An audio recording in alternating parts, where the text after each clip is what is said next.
इस वीडियो में आप देखेंगे एक बहुत सिंपल सीएनसी मशीन है और ये काफ़ी अलग मशीन है। इसको मैं काफ़ी अलग इसलिए बोल रहा हूँ क्योंकि यहाँ पे प्रोग्रामिंग की ज़रूरत नहीं है और यहाँ पर टूल का जितना मूवमेंट हो रहा है, वर्क पीस का मूवमेंट हो रहा है, उसके लिए हमने हाइड्रोलिक सिस्टम यूज़ किया हुआ है।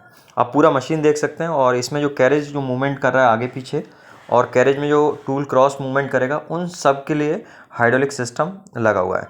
यहाँ पे कैरेज के ऊपर 2 टूल पोस्ट साइमल्टेनियसली माउंटेड हैं और ये एक वर्क पीस है जिसमें आप बहुत सारे ऑपरेशन परफॉर्म कर रहे हैं। पहले फेसिंग कर रहे हैं, फिर बोरिंग कर रहे हैं, फिर उसके बाद फिर फेसिंग कर रहे हैं और चैम्फर भी कर रहे हैं। तो दूसरा टूल पोस्ट है, उससे हम चैम्फर कर रहे हैं।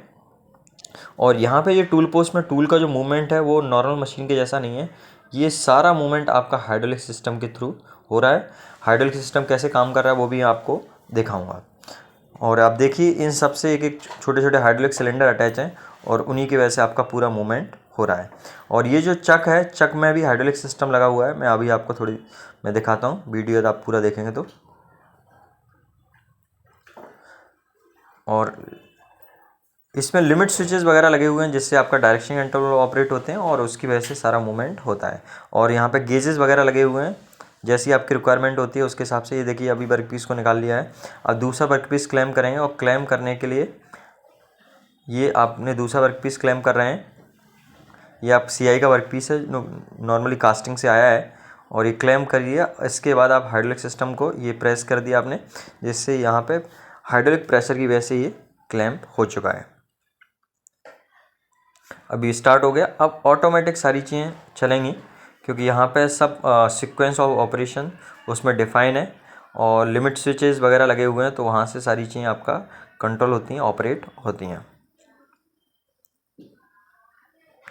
देखिए अभी टूल फेसिंग कर रहा है। फेसिंग करने के बाद फिर यही टूल सेम टूल बोरिंग करेगा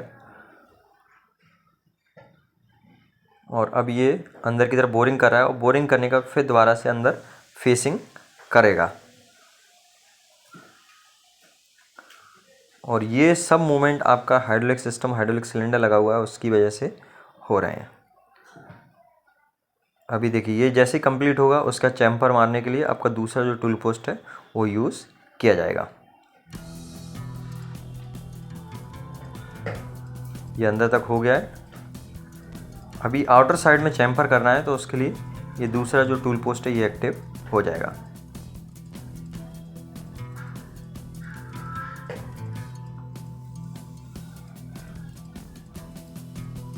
और उसके बाद ये पूरा वर्क पीस तैयार हो जाएगा।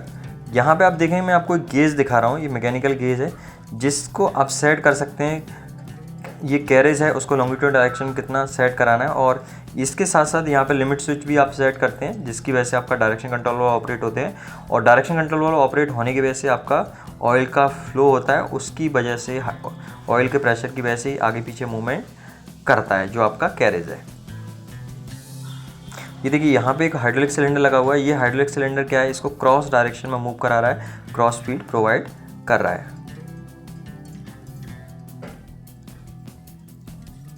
और एक और हाइड्रोलिक सिलेंडर आप ऊपर भी देख सकते हैं। ये जो आपका कैरेज है, कैरेज का जो ये जो टूल पोस्ट है उसको लॉन्गिट्यूडल डायरेक्शन में मूव कराता है जब आपका कैरेज एक ही जगह फिक्स हो। अच्छा, पूरा कैरेज को मूव कराना है तो उसके लिए मशीन के पीछे हाइड्रोलिक सिलेंडर लगा हुआ है, उससे मूव करता है। और ये दूसरा टूल पोस्ट है, ये भी आगे पीछे मूव कर सकता है, इसके लिए हाइड्रोलिक सिस्टम लगा हुआ है। आप देख सकते हो ऊपर मोटर है, इस मोटर से चक को रोटेट कराने के लिए इस पर स्पिंडल में पावर ट्रांसमिट हो रहा है। और यहाँ पे ये पीछे कवर है तो हो सकता है कुछ चीज़ें ना देखें, लेकिन यहाँ पे ये पूरा हाइड्रोलिक पावर पैक है जिसकी वजह से ये टूल के जितने मूवमेंट हैं वो हो रहे हैं। आपका कैरेज का मूवमेंट हो रहा है और ये ब्लिंक कर रहे हैं। ये आपका solenoid operate direction control valve है और ये पूरा पावर पैक जिसका मोटर है, मोटर से फिर आपका पंप में जाता है और पंप से यहाँ पे हेडर है और इस हेडर के थ्रू आपका डायरेक्शन कंट्रोल वाल्व होते हुए ये अलग अलग जगह जाता है।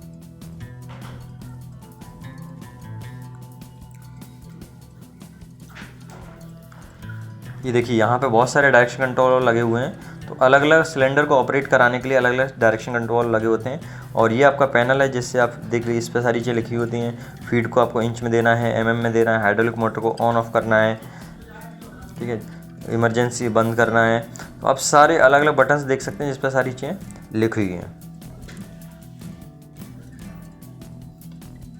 ये पावर पैक का दिया हुआ है, लेकिन यहाँ पे चूँकि बहुत सारे हाइड्रोलिक लाइंस हैं तो सबको एक्सप्लेन करना थोड़ा कॉम्प्लिकेटेड है, पर मोटा मोटा मैं आपको ये बताने की कोशिश कर रहा हूँ कि यहाँ पे जो टूल का मूवमेंट है, जितने टूल के मूवमेंट हो रहे हैं उन सब के लिए हाइड्रोलिक सिस्टम रिस्पॉन्सिबल है। हाइड्रोलिक जो फोर्स है वही काम कर रहा है।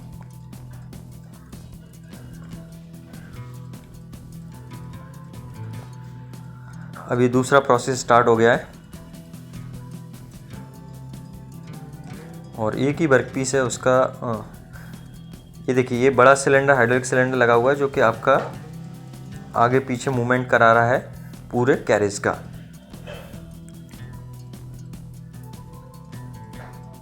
ये मोटर है पावर पैक का और एक नीचे टैंक होता है जिसके अंदर बहुत सारा ऑयल भरा होता है और ऑयल का फिर प्रेशर बनाने के लिए पंप होता है। प्रेशराइज ऑयल फिर सिलेंडर के अंदर जाता है जिससे पिस्टन मूव करता है और पिस्टन के मूवमेंट से उसके ऊपर जो भी माउंटेड होती है चीज़ वो मूव करती है।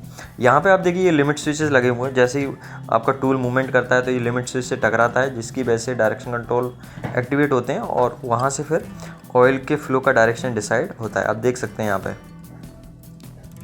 जैसे जैसे मूवमेंट होगा तो ये आपके लिमिट स्विच से नीचे टकराएगा